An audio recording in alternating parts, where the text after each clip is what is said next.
C'est une décision qui bouleverse le monde entier. Depuis le 12 mars dernier, le président américain décide une augmentation des tarifs douaniers sur tous les produits d'importation des États-Unis. 10% minimum sur les produits et les taux d'imposition varient d'un pays à un autre. Depuis l'annonce de la mise en œuvre du programme des droits de douane, les marchés mondiaux sont en plein bouleversement. Tous les secteurs commerciaux sont impactés après cette décision avec une conséquence directe sur l'économie mondiale. Mais fort heureusement, le Burkina, tout comme les pays de l'AES, ne devrait pas suivre de plein fouet les mesures d'imposition selon les spécialistes interrogés par notre reporter Isia Kanana. Dans les mains du président des États-Unis d'Amérique, la liste des pays frappés par les nouvelles taxes douanières.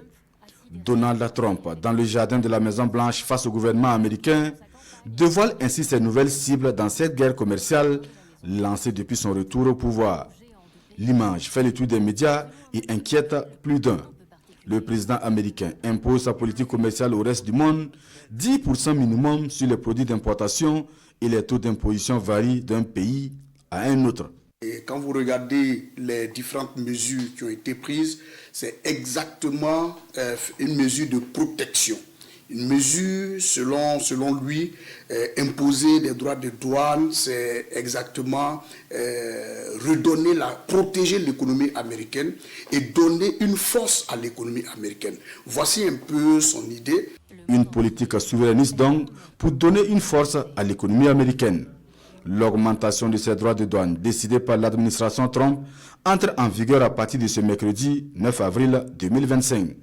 Et depuis l'annonce de la mise en œuvre du programme de droits de douane, les marchés mondiaux sont en net repli. Ça va d'abord, effectivement, je l'ai dit, affecter les chaînes d'approvisionnement mondiales. Et ça va aussi jouer sur ça va affaiblir la confiance en fait, des investisseurs et impacter les marchés financiers. Et ça va introduire une forme d'incertitude et ça va accroître l'incertitude. Et ces incertitudes peuvent freiner les investissements. Tous les secteurs commerciaux sont impactés par ces mesures tarifaires annoncées par les États-Unis.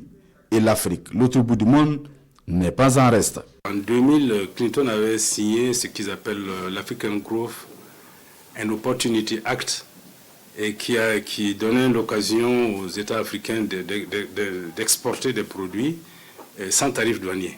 Il y avait jusqu'à 1000 produits que les Africains pouvaient exporter sans tarif douanier. Et là, ces produits seront touchés par cela. Et à l'Afrique du Sud, par exemple, qui exporte suffisamment donc, des produits en Afrique vers donc, les États-Unis, il y a le Lesotho également, dans le cadre du textile par exemple. Et ces produits deviendront chers sur le marché américain. Donc naturellement, donc, on va constater une baisse.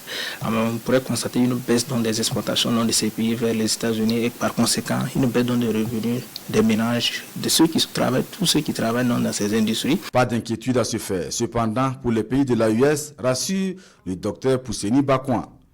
Pour cet expert en macroéconomie, la part des produits exportés par le Burkina Faso vers les États-Unis est inférieure à 1%. Conséquence, cette imposition des droits de douane n'affecte durement pas le Burkina Faso, le Mali et le Niger, des pays de l'AES exclus par ailleurs du programme AGOA depuis janvier 2023. Étant donné que la part donc, des produits exportés par le Burkina Faso vers le marché américain est faible, donc c'est essentiellement le coton. Le coton occupe presque 60% des exportations et 60% des exportations du coton vers le marché américain. Et donc du coup, l'impact sera faible parce que dans les exportations totales du Burkina Faso, les produits exportés vers le marché américain est faible, sauf le coton. Et le poids du coton aussi est en train de baisser au fur et à mesure. Et la plupart des produits d'exportation du Burkina Faso vont vers la Suisse, c'est les Émirats arabes, c'est l'Inde, c'est le Mali et la Côte d'Ivoire. Donc c'est ce qui s'est traduit donc par ces graphiques pour les données statistiques de 2023 que j'ai tiré de l'Observatoire de la complexité économique.